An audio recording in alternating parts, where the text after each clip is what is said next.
Hello friends. हमने जो पिछली वीडियो में 1 से लेकर 10 तक का सैंपल पेपर जो है सॉल्व कर लिया था। ठीक, अब हम आगे जो है इस वीडियो में 11 से लेकर 20 तक का सैंपल पेपर का क्वेश्चन जो है सॉल्व करेंगे। तो आइए हम इसको देखते हैं। पहले कह रहा है 11th नंबर जो क्वेश्चन कर रहा है कि if the height of a tower is equal to the length of its shadow then the angle of elevation. कह रहा है कि आपको एंगल जो बताना है कि इसमें से एंगल कौन है, लेकिन कह रहा है कि इसका टावर का जो हाइट है और इसका लेंथ जो है वो इक्वल है। तो अगर इसका ट्रायंगल का शेप देखें तो ट्रायंगल का शेप इस तरह से होगा। इसका नाम दे देते हैं हम ए, इसका नाम दे देते हैं बी और इसका नाम दे देते हैं सी। ठीक, ये करे कि आपको जो है यहाँ का थीटा जो है थीटा बताना है। तो इसको मान लेते हैं एच हाइट और इसका मान लेते हैं, दे देते हैं नाम इसको एक्स। यहाँ पर बताना है, यहाँ पर tan थीटा इक्वल टू होता है, ये दिया हुआ है हमारे पास परपेंडिकुलर इनटू बेस। तो tan theta equal to perpendicular क्या दिया हुआ है, एच दिया हुआ है, और क्या दिया हुआ है, बेस जो दिया हुआ है एक्स दिया हुआ है। ठीक, लेकिन हमारा क्वेश्चन को क्या दिया है, क्वेश्चन के अनुसार अकॉर्डिंग टू क्वेश्चन हमारा दिया हुआ है कि ये जो हाइट है और लेंथ है दोनों इक्वल है, मतलब ये एच इक्वल टू एक्स। तो हम tan theta equal to H की जगह पर फिर एच रख सकते हैं, कितना हो जाएगा 1। तो tan थीटा इक्वल टू 1। और थीटा का वैल्यू कब इक्वल होता है, जब tan 45 होता है तब। तो थीटा इक्वल टू कितना होगा 45। तो हमारा आंसर कौन सा हो जाएगा 45। अब देखेंगे 12 नंबर क्वेश्चन। 12 नंबर क्वेश्चन कह रहा है क्या कि 1 minus cos square theta, 1 minus cos square theta, ये तो एक फॉर्मूला होता है कि 1 minus cos square theta equal to sine square theta. ये तो सिंपल छोटा सा फॉर्मूला है, इसका आंसर क्या हो जाएगा साइन स्क्वायर थीटा। अब थर्ड नंबर चलते हैं। थर्ड नंबर मतलब ये 13 नंबर पे। 13 नंबर कह रहा है कि एक रेडियस दिया हुआ है। तो मान लेते हैं कि एक रेडियस दे दिया हुआ है, एक रेडियस दिया हुआ है। तो रेडियस ये हो गया हमारा सर्कल, और ये हो गया हमारा, एक कह रहा है स्क्वायर कह रहा है, एक हमारा हो गया आपका स्क्वायर। अब स्क्वायर कह रहा है, तो अब यहाँ पर देखते हैं कि कह रहा है कि a radius of a circle, same circle. तो यहाँ का ये रेडियस हो गया, ये हमारा यहाँ से हम दे देते हैं सेंटर, ये हो गया हमारा, इसको दे देते हैं आर। तो कह रहा है क्या आगे कि same as side of square, square का साइड भी क्या बोल रहा है, ये दोनों जो है इक्वल है, यानी ई भी आर है तो यहाँ भी क्या चीज है आर है। तो कह रहा है कि रेशियो बताना है। तो सबसे पहले हम क्या कर लेते हैं, निकाल लेते हैं सरकमफ्रेंस। पेरीमीटर को ही हम सर्कल में पेरीमीटर नहीं बोलते हैं, सरकमफ्रेंस बोलते हैं। तो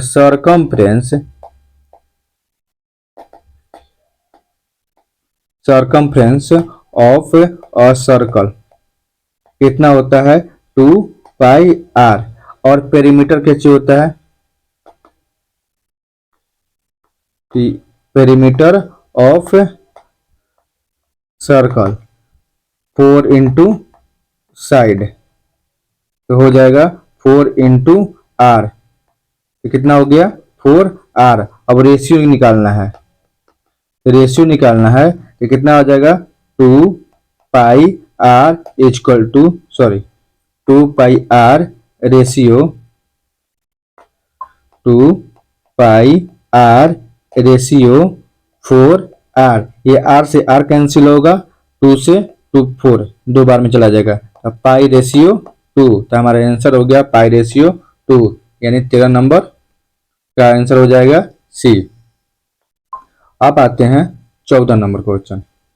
14 नंबर क्वेश्चन कह रहा है क्या, एक एरिया ऑफ सर्कल 54 सेंटीमीटर दिया हुआ है, एक एरिया दिया हुआ है, सर्कल दिया हुआ है। तो अगर इसका दिया हुआ है, एरिया दिया हुआ है, एरिया किसको बोलते हैं, इसको निकालते हैं तो बोलते हैं सर्कमफ्रेंस, बीच वालों को निकालते हैं तो इसको बोलते हैं एरिया।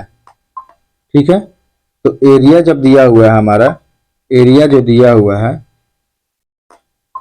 तो कह रहा है कि एरिया ऑफ सर्कल, इसका सर्कल का एरिया दिया हुआ है, area of the circle equal to 144 centimetre square. और इसका एरिया निकालना है तो फॉर्मूला क्या होता है pi r square equal 154 centimetre square. Pi का वैल्यू कितना होता है 22/7 इंटू आर का स्क्वायर इक्वल टू कितना हो जाएगा आपका 154 सेंटीमीटर स्क्वायर। 22 से कटाइएगा तो कितना बार में चला जाएगा 7 बार में। आई डिवाइड में है तो जाएगा तो मल्टीप्लाई में, तो R square equal to 7 into 7 centimetre square. R जो है यहाँ पे स्क्वायर है, अगर इक्वल्स के उस साइड जाएगा तो कितना में जाएगा रूट में, तो 7 into 7 centimetre square. R equal to 2 गो है तो एक बाहर निकालेंगे, ये भी 2 गो है तो एक बाहर निकाल लेंगे। R equal to 7 centimetre, option number A. अब आते हैं 15 नंबर क्वेश्चन। 15 नंबर क्वेश्चन कह रहा है कि a device is thrown once a probability is getting a even number.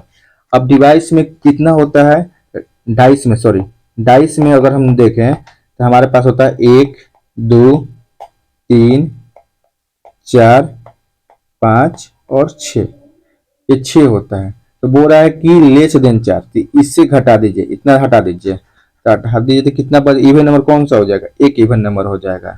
ठीक है, तो कह रहा है कि प्रोबेबिलिटी निकालने के लिए क्या होता है, प्रोबेबिलिटी निकालने के नंबर ऑफ आउटकम्स जो आया और टोटल नंबर ऑफ आउटकम्स कितना आ गया 6, सॉरी यहाँ पर आपका हो जाएगा 1, क्योंकि एक ही ना उम्मीद है आने का, उम्मीद एक ही ना है, तो एक, तो आपका प्रोबेबिलिटी कितना हो जाएगा 1/6। अब आगे देखते हैं क्वेश्चन नंबर 16। क्वेश्चन नंबर 16 देखते हैं क्या, कि कह रहा है कि फॉर और लोअर फ्लोइंग डिस्ट्रीब्यूशन, कह रहा है कि आपको लोअर मिडिल क्लास निकालना है। तो देखिए लोअर मिडिल क्लास निकालने के लिए सबसे आसान तरीका है कि सबसे पहले आप फ्रीक्वेंसी देखिए कि हाईएस्ट फ्रीक्वेंसी कितना है, हाईएस्ट फ्रीक्वेंसी कितना है आपका 20। अब 20 फ्रीक्वेंसी है तो 20 का देखिए 20 है तो 20 में इसको बोलते हैं 15 और 20 के बीच में है। ये 20 की कौन सा क्लास का है, इसको क्लास चेक करते हैं, क्लास, तो क्लास जो है 15 और 20 दिया हुआ है, तो इसको बोलते हैं लोअर फ्रीक्वेंसी, इसको बोलते हैं हायर फ्रीक्वेंसी। तो हमसे पूछा है लोअर फ्रीक्वेंसी, तो लोअर फ्रीक्वेंसी कितना हो गया 15। अब आते हैं 70 नंबर क्वेश्चन। 70 नंबर क्वेश्चन कर रहा है कि एक रेक्टेंगुलर सीट है। अब यहाँ पे देखिएगा एक तरह से मान लेते हैं कि इसको रेक्टेंगुलर सीट मान लेते हैं, ये हो गया आपका रेक्टेंगुलर सीट। अब रेक्टेंगुलर सीट को इसको फोल्ड किया गया, मतलब ऐसे करके फोल्ड कर दिया गया।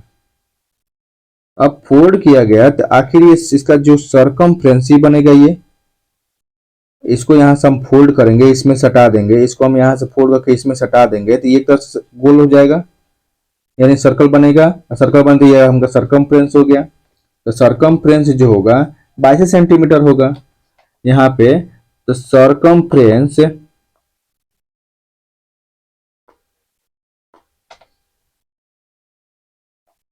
ऑफ सर्कल, ये आपको सिर्फ भुलवाने के लिए दिया हुआ है, ये भुलवाने के लिए और आपको ये भुलवाने के लिए। इज कितना दिया हुआ है 22 सेंटीमीटर।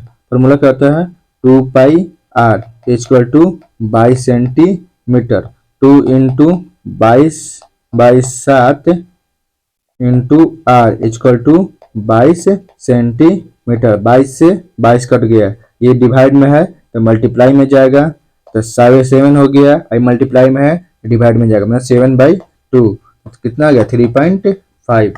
आपका कौन सा ऑप्शन हो गया, ऑप्शन नंबर ए, यानी 3.5। ये आपको भुलवाने के लिए दिया हुआ है, ये भी आपको भुलवाने के लिए। आपको देखना है कि अगर पेपर का सीट है, एक यहाँ पेपर का सीट है, अगर इसको मोड़ कर इसमें सटाएंगे तो आखिर ये वाला तो इक्वल ही होगा। ऐसे रखिए चाहे इसको मोड़ दीजिए, रहेगा तो इक्वल है, यानी इसका क्या बन गया आपका सरकमफ्रेंस बन गया। सरकमफ्रेंस की इक्वल होगा इसके सर्कल के, 2πr इंटू 22, आपका कितना आंसर आ जाएगा 3.5। अब आगे देखते हैं क्वेश्चन नंबर 18। क्वेश्चन नंबर 18 कह रहा है कि आपको जो है फ्रीक्वेंसी डिस्ट्रीब्यूशन निकालना है, ठीक है, लेकिन मीडियन निकालना है। मीडियन निकालने के लिए सी एफ निकालना होता है, सी एफ निकालना होता है। हम तो कलर इसको चेंज कर देते हैं, सी एफ निकालना होता है। सी एफ निकालने के लिए इन सबको प्लस करना, तो ये 12 का 12 हो जाएगा, ठीक। इन दोनों को प्लस करिएगा तो हो जाएगा कितना, 22। इन दोनों को प्लस करिएगा तो कितना हो जाएगा, 22। अब इन दोनों को प्लस करिएगा तो हो जाएगा आपका 37। अब इन दोनों को आप प्लस करिएगा तो आ जाएगा 45। इन दोनों को प्लस करिएगा तो आ जाएगा आपका 56। अब कह रहा है क्या कि फ्रीक्वेंसी निकालना है, फ्रीक्वेंसी निकालना है तो इसको बोलते हैं N. N equal to C F बटा 2। सी एफ कितना टोटल आया हमारा 56, 56/2 कितना हो गया 28 है। अब 28 कह रहा है क्या कि इससे जो है मीडियन जो कह रहा है, मीडियन कह रहा है कि ये तो ग्रेटर होना चाहिए एन से, या तो ग्रेटर होना चाहिए या इक्वल होना चाहिए। एन से या तो ग्रेटर होना चाहिए, इसको हम बढ़िया अच्छा से लिख देते हैं, यहाँ पे हम लिख देते हैं कि मीडियन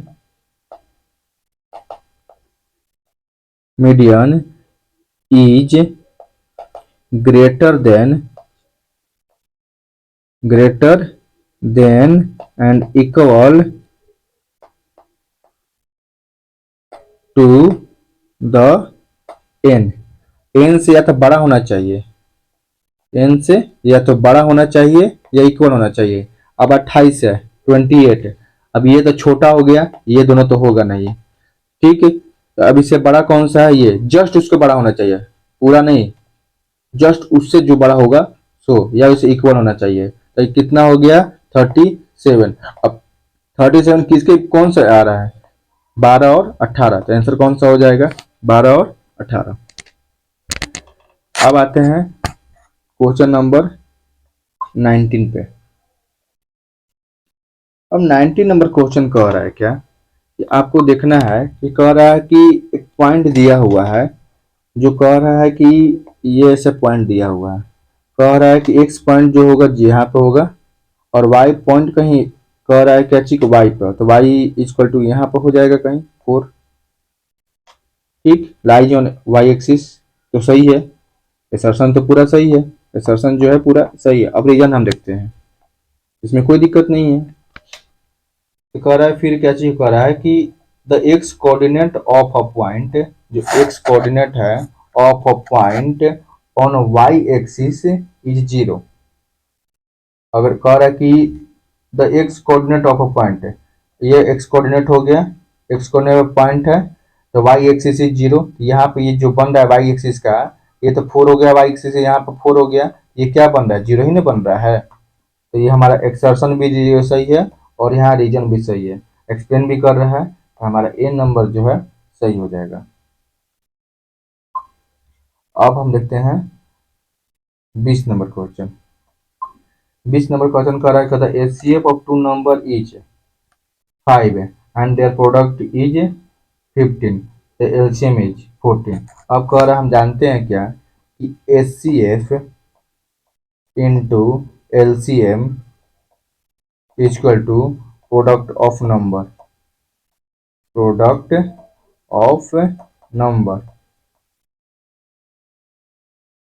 एचसीएफ कितना दिया हुआ है आपका 15, एलसीएम हमको दिया हुआ है 40 इक्वल टू 150, ठीक। कितना आएगा कटेगा तो 600 आ गया, ये आ गया 150, यानी ये इक्वल नहीं है, यानी ये सही नहीं है। क्यों सही नहीं है कि यहाँ पे होना चाहिए तब 15 into 30 इक्वल टू 115, तो यहाँ 150 आ जाता, वहाँ 150 आ जाता, यानी हमारा एलसीएम जो है 30 आना चाहिए था, लेकिन यहाँ पाया है 40। तो हमारा ए तो मतलब असर्शन तो हमारा हो गया गलत। अब हमारा रीजन कर रहा है कि for any two positive integers A and B, कोई भी इंटीजर्स दिया हुआ है ए एंड बी, तो एचसीएफ ए बी कुछ भी हो सकता है, एलसीएम प्रोडक्ट दिया हुआ है, मतलब HCF into LCM equal to product of number, LCF into LCM into क्या चीज प्रोडक्ट ऑफ नंबर, तो ये भी सही है, यानी आपका assertion is false and reason is true, तो आपका आंसर जो हो जाएगा पूरे तरह से डी। ये वीडियो अगर आपको अच्छा लगा हो तो अपना लाइक करें, सब्सक्राइब करें, आप दोस्तों को जरूर शेयर करें। अब जो है शॉर्ट आंसर जो है आपको जल्द ही नेक्स्ट वीडियो में मिलने वाली है।